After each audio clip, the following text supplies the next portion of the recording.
A orillas del río, bajo la tierra aún húmeda, yacían 3 cuerpos de mujeres, manos atadas, bocas cubiertas, la piel marcada por la violencia. No eran desconocidas, eran jóvenes, hermosas, con talento y una vida por delante, hasta que desaparecieron en una sola noche. Horas antes, enviaron un último mensaje a sus familias, pero cuando alguien intentó buscarlas, ya era demasiado tarde.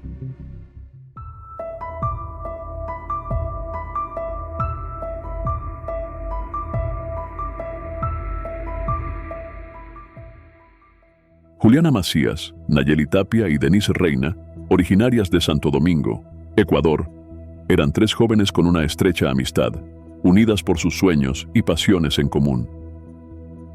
Su conexión surgió dentro de su entorno social, donde descubrieron intereses similares, como la música y el modelaje, 2 ámbitos en los que buscaban destacar. Juliana Macías, una estudiante sobresaliente y abanderada en su etapa escolar, era reconocida por su determinación, alegría e independencia. Desde temprana edad mostró un talento excepcional para la música, lo que la llevó a perfeccionar su técnica vocal. Su compromiso con el arte la impulsó a realizar presentaciones como solista y a participar en eventos públicos, incluyendo una actuación destacada en la campaña de una candidata a la prefectura de su ciudad. Con el nombre artístico de Siria, la diosa griega, Juliana no solo aspiraba a consolidarse como cantante en Ecuador, sino que también soñaba con una carrera internacional. Paralelamente, planeaba estudiar psicología, con la meta de convertirse en una profesional reconocida.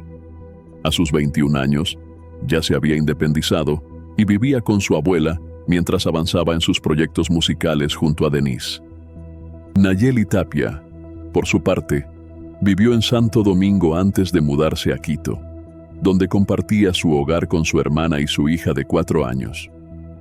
Su entorno cercano la describía como una madre amorosa y comprometida, que combinaba su rol materno con su carrera en el modelaje.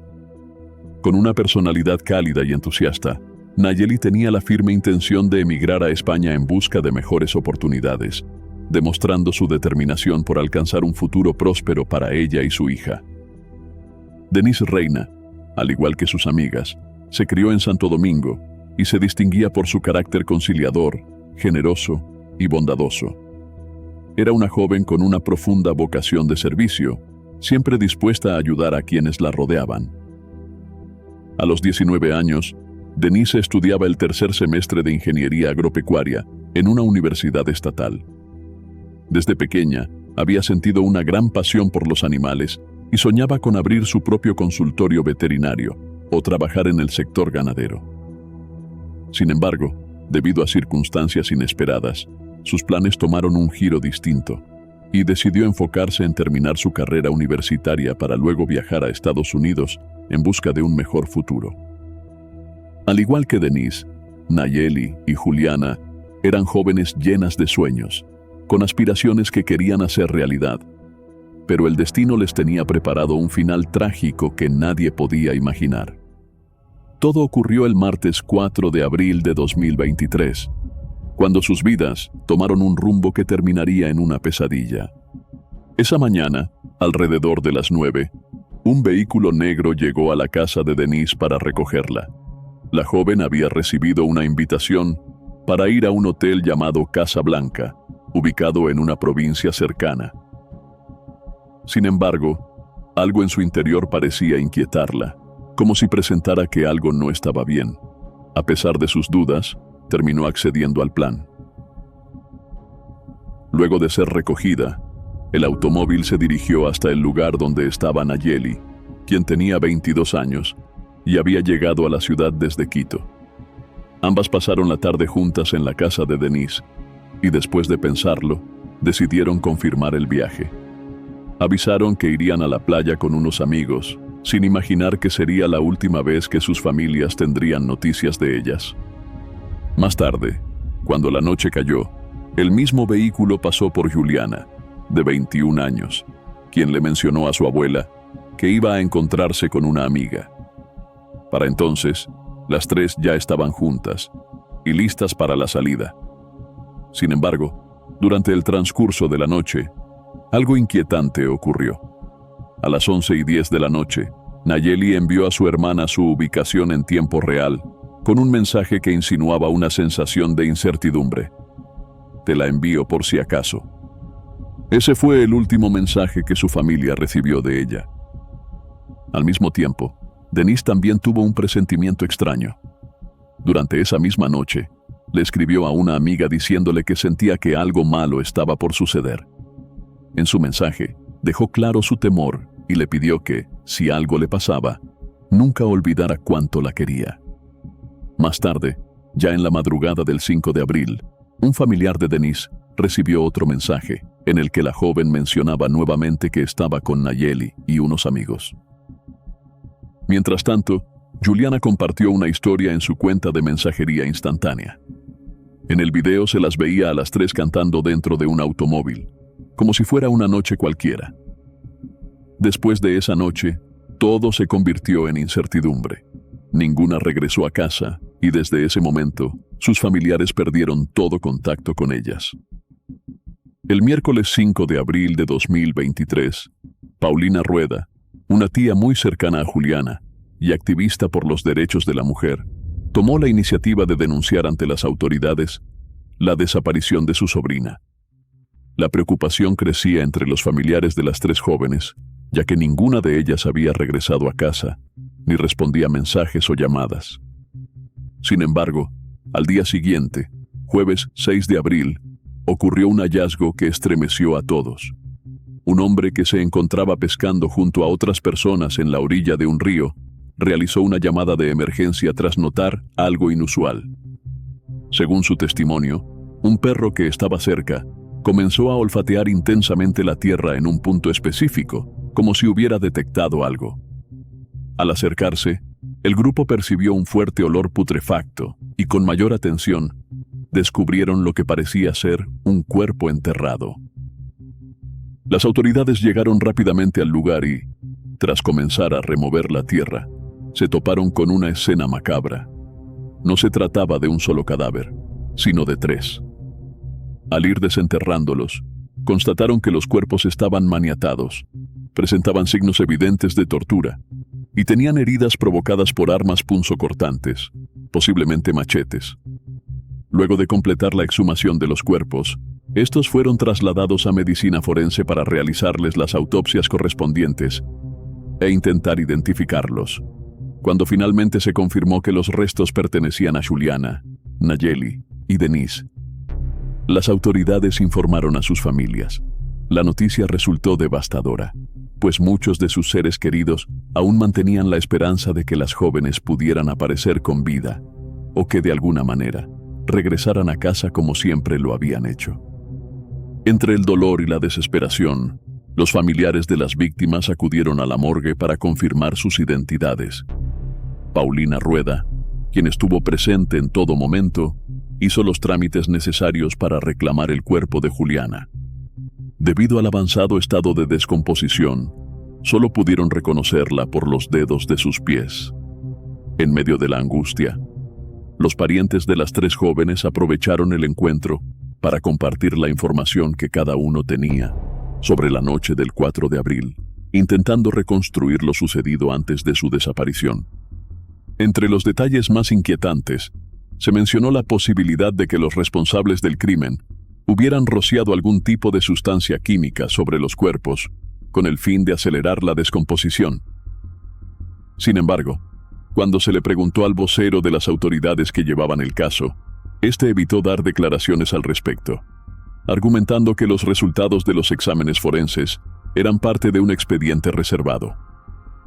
Otro de los funcionarios a cargo del caso declaró a un medio de comunicación que la teoría sobre el uso de ácido para acelerar la descomposición de los cuerpos podría ser solo una suposición de los familiares. No obstante, un agente policial confirmó que los cuerpos de las jóvenes fueron hallados con las manos atadas y la boca cubierta. Además, detalló que vestían ropa ligera, como trajes de baño y shorts, lo que sugería que habían sido atacadas poco después de haber estado en la playa. El crimen conmocionó a la sociedad ecuatoriana. En redes sociales, comenzaron a multiplicarse los mensajes de indignación, tristeza y llamados a la justicia, exigiendo que el caso no quedara impune. La presión pública creció rápidamente, al igual que la desesperación de los familiares de Juliana, Nayeli y Denise, quienes insistieron ante las autoridades para que la investigación avanzara y se encontrara a los responsables. Las primeras hipótesis policiales indicaban que las jóvenes fueron asesinadas en un entorno rural. Sin embargo, en ese momento no existía ninguna confirmación oficial. Cuando se completaron las autopsias, los informes forenses revelaron la causa exacta de la muerte. Las tres murieron por heridas profundas en el cuello provocadas por un arma punzocortante, además de presentar signos evidentes de tortura. El 9 de abril de 2023, mientras la investigación continuaba, los cuerpos de las jóvenes fueron sepultados en su ciudad natal. En los funerales, familiares y amigos las recordaron con cariño, destacando su talento, su alegría y la amistad que las unía. Sin embargo, en medio del luto, ocurrió un hecho inquietante. Paulina Rueda, la tía de Juliana, denunció posteriormente ante los medios que un hombre desconocido la amenazó durante el velorio. Según su relato, un sujeto con gorra y tapabocas se acercó a ella y le advirtió que dejara de indagar sobre lo ocurrido con su sobrina y sus amigas. «Recuerda que tienes hijas», le dijo con tono intimidante antes de desaparecer entre la multitud, sin darle tiempo de reaccionar. Este incidente generó temor entre las familias de Nayeli y Denise, quienes, por precaución, optaron por guardar silencio y evitar cualquier contacto con la prensa en los días siguientes. Paulina, en cambio, se negó a ceder al miedo. Persistió en sus denuncias y en su exigencia de justicia, además de buscar la protección del programa de testigos protegidos de la Fiscalía de Ecuador. Ante las amenazas recibidas, la policía anunció que brindaría acompañamiento a las familias y que la Fiscalía estaba evaluando la posibilidad de incluir a Paulina y sus allegados en el programa de protección a víctimas y testigos. Sin embargo, esta medida nunca se concretó. A pesar del miedo que sentían, la necesidad de obtener justicia los llevó a romper el silencio. Con valentía, decidieron hablar con un medio de comunicación local para contar la historia de las jóvenes y los sueños que quedaron truncados. Durante la entrevista, los familiares afirmaron que no conocían a las personas con las que las chicas se encontrarían aquella noche. Insistieron en que su único propósito era esclarecer lo ocurrido y exigieron que se identificara a los responsables. Además, hicieron un llamado a la ciudadanía para que cualquier persona con información relevante colaborara con la investigación. Paulina aprovechó la oportunidad para desmentir ciertos rumores que habían comenzado a circular y que no hacían más que desviar la atención de la verdad. En particular, rechazó la versión que sugería que el asesinato de las jóvenes estaba vinculado con grupos de comercialización ilegal, asegurando que no existía ninguna prueba que respaldara esa afirmación. Las redes sociales se llenaron de especulaciones y teorías sin fundamento, lo que en lugar de ayudar, generó mayor confusión y dañó la reputación de personas ajenas al crimen. Uno de los casos más polémicos fue el de un video que se viralizó, en el cual se veía a Juliana cantando en un bar junto a un hombre llamado Roberto Zambrano y otras personas. Algunas versiones aseguraban que la grabación correspondía a las horas previas al asesinato, insinuando que este sujeto podría estar involucrado. Sin embargo, el propio Zambrano salió a desmentir estas acusaciones, explicando que el video había sido grabado semanas antes, durante la celebración de su cumpleaños. Además, denunció que su nombre, imagen y vida personal se habían visto gravemente afectadas por las falsas acusaciones y anunció que tomaría acciones legales. Paulina, por su parte, respaldó la versión de Zambrano, reiterando que él no tenía ninguna relación con el crimen y que las especulaciones solo entorpecían la búsqueda de justicia para Juliana, Nayeli y Denise. A medida que avanzaba la investigación, surgieron numerosos rumores en torno al caso. Algunos fueron desmentidos con pruebas, mientras que otros nunca pudieron confirmarse por fuentes confiables y terminaron perdiendo fuerza con el tiempo. Mientras tanto, los investigadores continuaban con su labor para esclarecer los hechos y encontrar a los responsables. Uno de los avances más significativos fue la identificación del vehículo en el que las jóvenes fueron recogidas y trasladadas. Se determinó que el automóvil había sido rentado, lo que permitió rastrear su recorrido gracias al sistema GPS. Con esta tecnología, los agentes lograron reconstruir la ruta exacta que Juliana, Nayeli y Denise recorrieron antes de ser atacadas. Paralelamente, la Fiscalía General del Estado activó el protocolo de investigación para casos de feminicidio y otras muertes violentas de mujeres y niñas, con el objetivo de garantizar una pesquisa exhaustiva. Debido a la brutalidad del caso, la atención mediática creció exponencialmente. La prensa siguió de cerca cada nuevo dato que surgía y lo hacía público casi de inmediato. Las familias de las víctimas continuaban exigiendo respuestas y justicia, aunque la investigación no avanzaba tan rápido como esperaban. Si bien las autoridades proporcionaban cierta información, muchas de las diligencias se mantenían en estricta reserva. De acuerdo con fuentes oficiales, los detalles completos del caso no serían revelados hasta después de un año. En un principio, el funcionario a cargo del caso declaró que, debido a lo remoto del lugar donde ocurrió el crimen, no contaban con grabaciones de cámaras de seguridad ni con testigos presenciales. Sin embargo, dejó abierta la posibilidad de que algunas personas hubieran presenciado algo, pero optaran por mantenerse en silencio por temor a represalias. Pocos días después, las autoridades hicieron un anuncio que marcaría un punto de inflexión en la investigación. Gracias a la identificación del vehículo y al análisis de los registros de seguridad, lograron definir con precisión la línea de tiempo del crimen, estableciendo no solo el trayecto de las jóvenes, sino también los lugares en los que estuvieron antes de ser asesinadas. Una fuente policial reveló que, tras analizar las imágenes captadas por cámaras de seguridad y con la colaboración de algunos vecinos, pudieron identificar a dos hombres que aparecían junto a Juliana, Nayeli y Denise el 4 de abril, día de su desaparición. A pesar de esta revelación, los investigadores manejaron la información con cautela, argumentando que era fundamental recopilar todas las pruebas técnicas necesarias antes de hacer cualquier acusación formal. La prioridad era construir un caso sólido que permitiera llevar a los sospechosos ante la justicia sin margen de error. El 3 de mayo de 2023, un día antes de cumplirse un mes desde la desaparición de Juliana, Nayeli y Denise, sus familiares anunciaron una manifestación llamada La Marcha Blanca. La protesta se llevó a cabo el viernes 6 de mayo y tuvo como objetivo principal exigir justicia para las jóvenes y generar conciencia sobre la violencia de género. Paulina Rueda, tía de Juliana y una de las principales impulsoras del movimiento, declaró que no permitirían que el caso quedara en el olvido y que seguirían luchando hasta ver a los responsables tras las rejas. Pocos días después, se dieron a conocer avances importantes en la investigación. El ministro del Interior informó que, tras un operativo denominado Armageddon, la policía logró capturar a dos hombres señalados como los presuntos autores materiales del crimen. Los detenidos fueron identificados como los hermanos Andrés Zambrano, de 27 años, y Holger Zambrano, de 34, quienes fueron interceptados cuando intentaban huir del país hacia Perú a través de la frontera. Se supo además que uno de ellos tenía antecedentes penales por delitos de extorsión. En consecuencia, un juez ordenó la inmovilización de todos los bienes de los Zambrano y estableció medidas de protección para familiares y testigos que habían participado en la investigación. Sin embargo, las autoridades identificaron a otros dos implicados en el caso.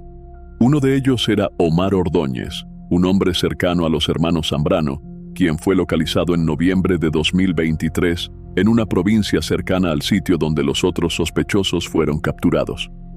Según los reportes, Ordóñez formaba parte de una organización criminal y contaba con antecedentes por porte ilegal de armas. El cuarto sospechoso, identificado como Luis Fernando Vaca, era quien había conducido el vehículo la noche del 4 de abril, cuando las jóvenes fueron vistas por última vez. Sin embargo, no pudo ser detenido, ya que su cuerpo fue hallado desmembrado en circunstancias que aún no han sido esclarecidas. Con todos estos elementos, la Fiscalía formuló cargos contra los 3 detenidos bajo la acusación inicial de feminicidio. Sin embargo, en el transcurso del proceso, la tipificación del delito fue reclasificada como asesinato. Según el Ministerio Público, los elementos recabados durante la investigación no encajaban completamente dentro del marco legal del feminicidio. Uno de los argumentos clave para esta decisión fue que ninguna de las jóvenes tenía un vínculo sentimental con los acusados. Esta decisión generó inconformidad en Paulina, quien sostuvo que, independientemente de que no existiera una relación de pareja entre las víctimas y los sospechosos, el crimen debía ser considerado un acto de violencia de género. Para ella y para muchas personas que seguían el caso, la brutalidad con la que fueron asesinadas Juliana, Nayeli y Denise no podía separarse de la violencia sistemática que enfrentan las mujeres en la sociedad. En el transcurso del proceso judicial, se determinó que Holger Zambrano, quien había sido responsable de alquilar el vehículo utilizado para trasladar a las jóvenes el día del crimen, no estuvo presente en la escena del asesinato. Tras presentar pruebas que respaldaban su coartada, fue absuelto y puesto en libertad. Sin embargo, la situación fue distinta para Andrés Zambrano y Omar Ordóñez, quienes, a pesar de múltiples apelaciones y los intentos de sus abogados por anular el proceso, finalmente fueron llevados a juicio el 9 de abril de 2024. Durante el juicio, la Fiscalía presentó pruebas contundentes para demostrar la culpabilidad de los acusados. Entre las evidencias figuraban los informes forenses y periciales, las actas del levantamiento de los cadáveres, así como testimonios clave. Entre estos, destacaban las declaraciones de los propietarios del negocio donde se había rentado el vehículo, además de testigos que aseguraban haber visto a uno de los acusados en compañía de una de las víctimas. Después de un largo proceso, el 17 de mayo de 2024, exactamente un año y un mes después del crimen, el tribunal dictó sentencia. Andrés Zambrano y Omar Ordóñez fueron condenados a 34 años de prisión. Además, se ordenó una indemnización de $300,000 para las familias de las víctimas, junto con una multa adicional de $613,180. Sin embargo, la defensa de los condenados no tardó en presentar un recurso de apelación, lo que llevó a que el 22 de octubre de 2024 se celebrara una nueva audiencia ante la Corte Provincial. En esta instancia, la sentencia fue ratificada, fijando la pena en 34 años y 8 meses de prisión para ambos.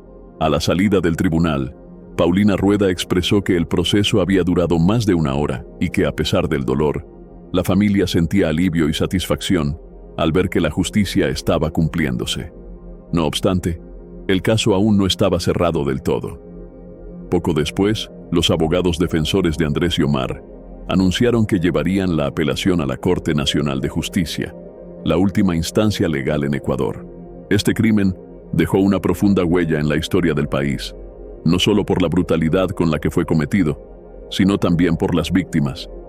3 jóvenes trabajadoras, llenas de sueños y proyectos, estudiantes, una de ellas madre, a quienes les arrebataron la vida de manera atroz. Su caso generó indignación, movilizó a la sociedad y reafirmó la urgente necesidad de fortalecer la lucha contra la violencia de género y la impunidad. ¿Crees que este caso refleja la situación de violencia contra las mujeres en la sociedad? Según tu opinión, ¿qué medidas deberían tomarse para prevenir crímenes similares en el futuro? ¿Piensas que los medios de comunicación y las redes sociales juegan un papel importante en la búsqueda de la verdad y en la promoción de la justicia? ¿Te sientes seguro en la sociedad actual? Deja tu opinión en los comentarios y si te interesa nuestro contenido, no olvides suscribirte al canal.